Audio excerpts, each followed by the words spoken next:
5, 4, 3, 2, 1, 0.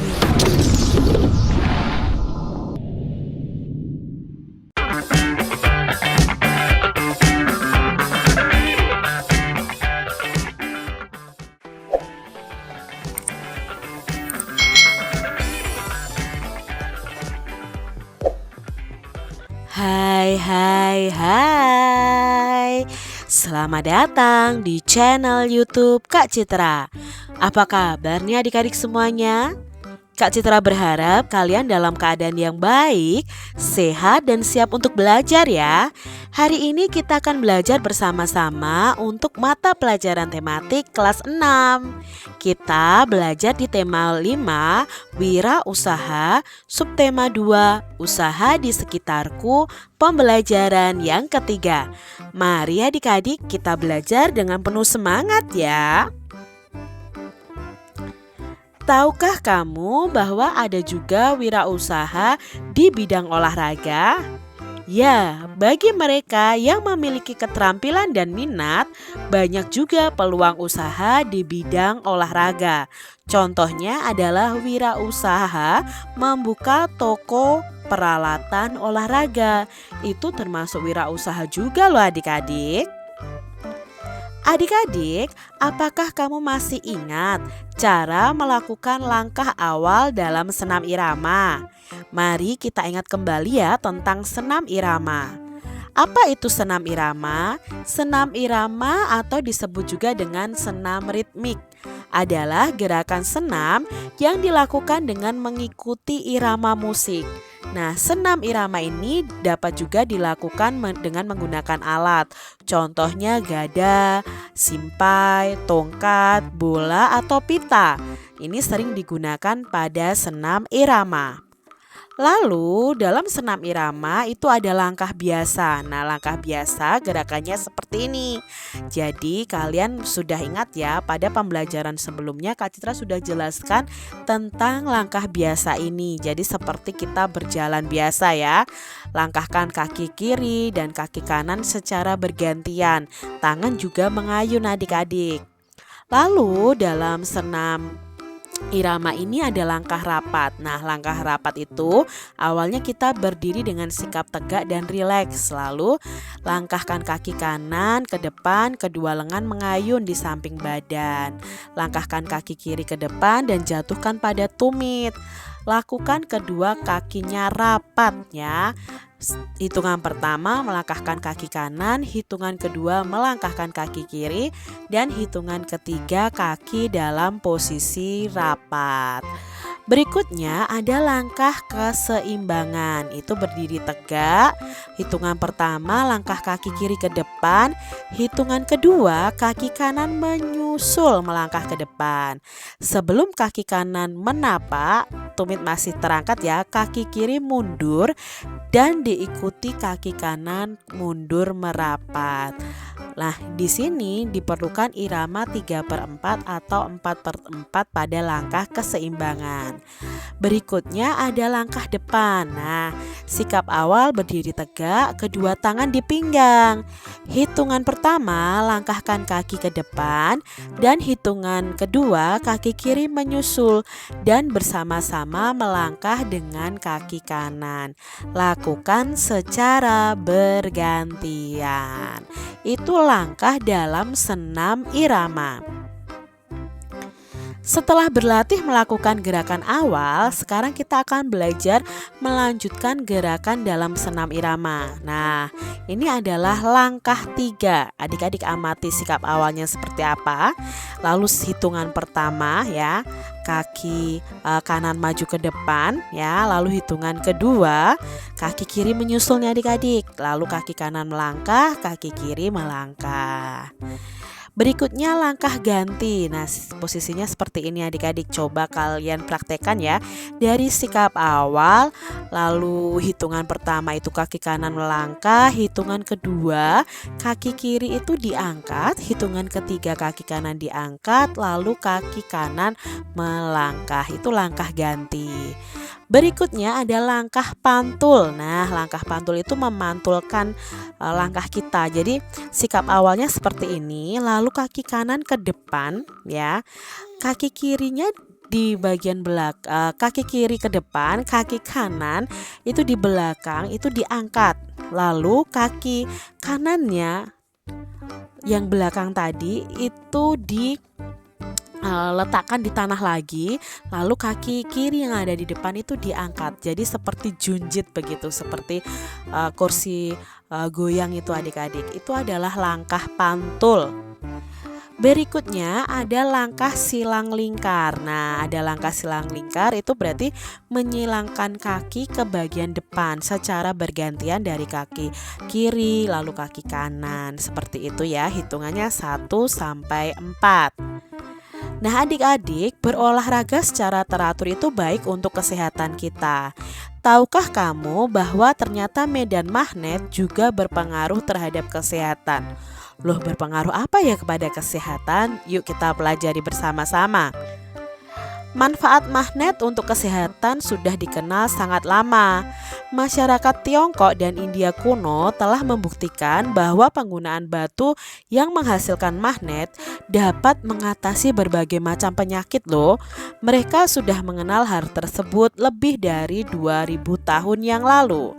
Adik-adik tentunya masih ingat macam-macam atau jenis-jenis dari magnet. Ada magnet batang, magnet silinder, magnet jarum, magnet ladam, dan magnet lingkaran.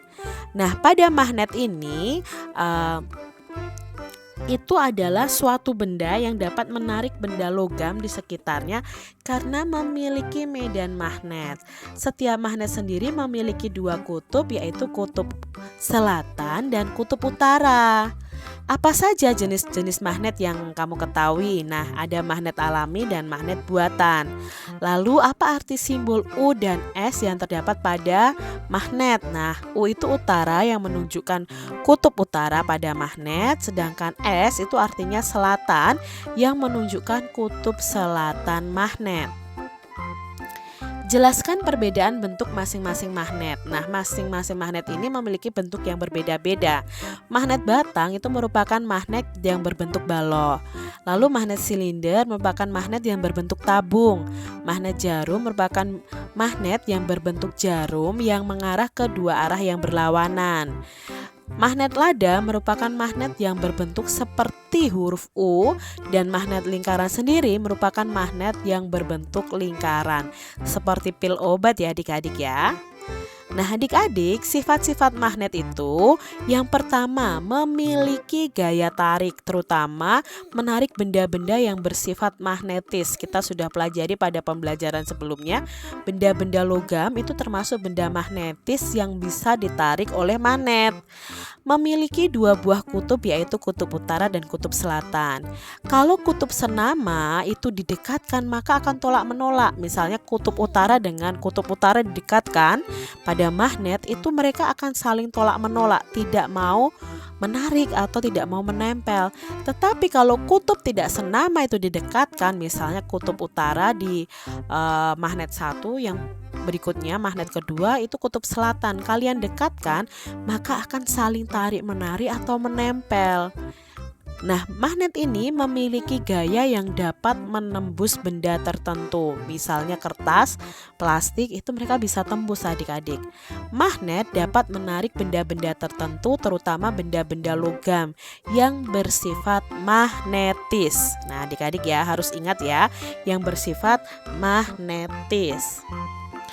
Adik-adik masih ingat kan, di sini ada beberapa benda yang bisa ditarik dan tidak ditarik oleh magnet. Pensil tentunya tidak bisa ditarik. Peniti bisa ditarik ya adik-adik ya, penghapus tidak bisa, paku bisa ditarik oleh magnet, penjepit kertas bisa ditarik magnet, sisir tidak bisa ditarik oleh magnet, gunting bisa ditarik oleh magnet, batu, kayu, daun, karet gelang, kaca itu tidak bisa ditarik magnet karena mereka termasuk benda-benda non-magnetis atau non-logam ya, sehingga tidak bisa ditarik oleh magnet. Adik-adik, benda non-logam tidak dapat menempel dengan magnet, maka disebut benda non-magnetis. Sedangkan benda-benda logam itu dapat menempel pada magnet, disebut dengan benda magnetis. Pada pertemuan sebelumnya, adik-adik telah membuat peta pikiran tentang data diri atau tentang riwayat hidup pada pembelajaran pertama. Nah, sekarang kita akan menggunakan data diri tersebut untuk membuat daftar riwayat hidup. Nah, di sini Kak Citra punya contoh daftar riwayat hidup. Nah, di sini yang bertanda tangan di bawah ini dijelaskan nih data dirinya dari nama, jenis kelamin, tempat tinggal, status ya, tempat tanggal lahir, kewarganegaraan, agama, nomor HP, email, lalu pendidikan formalnya dari SD sampai mungkin S1. Kalau kalian saat ini masih SD ya mungkin kalian bisa menuliskan TK, lalu SD kalian, lalu pengalamannya apa, minat dan bakatnya apa, lalu yang terakhir itu diberi tanda tangan. Ingat, daftar riwayat hidup itu biasanya digunakan untuk melamar pekerjaan atau mengikuti suatu kegiatan. Apa yang dimaksud dengan daftar riwayat hidup? Nah, daftar riwayat hidup adalah lembaran kertas yang berisi gambaran diri seseorang yang meliputi identitas, riwayat pendidikan, serta pengalaman seseorang atau yang lainnya. Apa tujuan kita membuat daftar riwayat hidup? Nah, tujuannya biasanya digunakan untuk melamar pekerjaan, untuk mengetahui identitas dan riwayat hidup kita. Apa saja yang perlu dicantumkan dalam daftar riwayat hidup? Nah, yang perlu dicantumkan adalah identitas diri, riwayat pendidikan, riwayat pekerjaan, dan keterangan lainnya. Nah, di sini ada petunjuk pengisian daftar riwayat hidup. Dari data diri kita harus mencantumkan secara jelas adik-adik. Lalu bidang yang diminati. Tuliskan bidang yang akan kalian minati. Jadi kalau melamar pekerjaan pada bagian apa? Kalau kalian melamar suatu organisasi pada bagian apa yang kalian minati?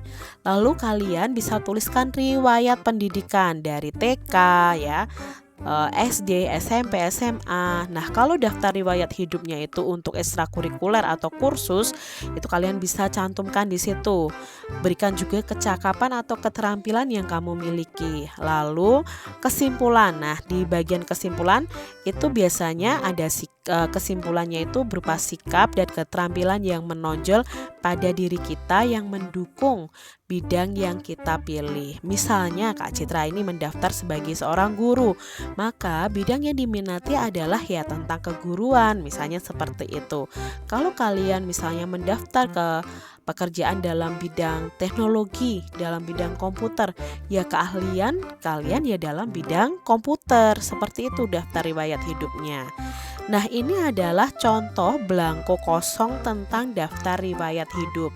Dari data pribadi, lalu bidang yang diminati, riwayat pendidikan, ekstrakurikuler yang pernah ditempuh, kursus yang pernah ditempuh, kecakapannya apa, kesimpulannya apa, lalu yang terakhir diberi tanda tangan. Coba adik-adik sekarang belajar membuat daftar riwayat hidup. Nah, kalian bisa seakan-akan mendaftar atau melamar suatu pekerjaan, lalu kalian diminta untuk membuat daftar riwayat hidup, sehingga kalian bisa tuliskan di selembar kertas ya, di kertas HVS boleh, di kertas folio juga boleh, untuk kalian membuat daftar riwayat hidup. Begitu adik-adik. Tahukah kamu bahwa informasi yang tercantum dalam daftar riwayat hidup dapat berbeda-beda loh? Hal tersebut tergantung pada tujuan dan kebutuhan dari daftar riwayat hidup tersebut. Demikian tadi adik-adik pembahasan kita di tema 5, subtema 2 pembelajaran yang ketiga. Semoga video pembelajaran ini bermanfaat untuk adik-adik semuanya. Dan sampai jumpa lagi di video pembelajaran Kak Citra selanjutnya. Tuhan memberkati. Jangan lupa tekan tombol subscribe, lalu tekan loncengnya, tekan juga tombol like, lalu share ke media sosial kalian. Jangan lupa untuk ikuti media sosial Kak Citra. Terima kasih.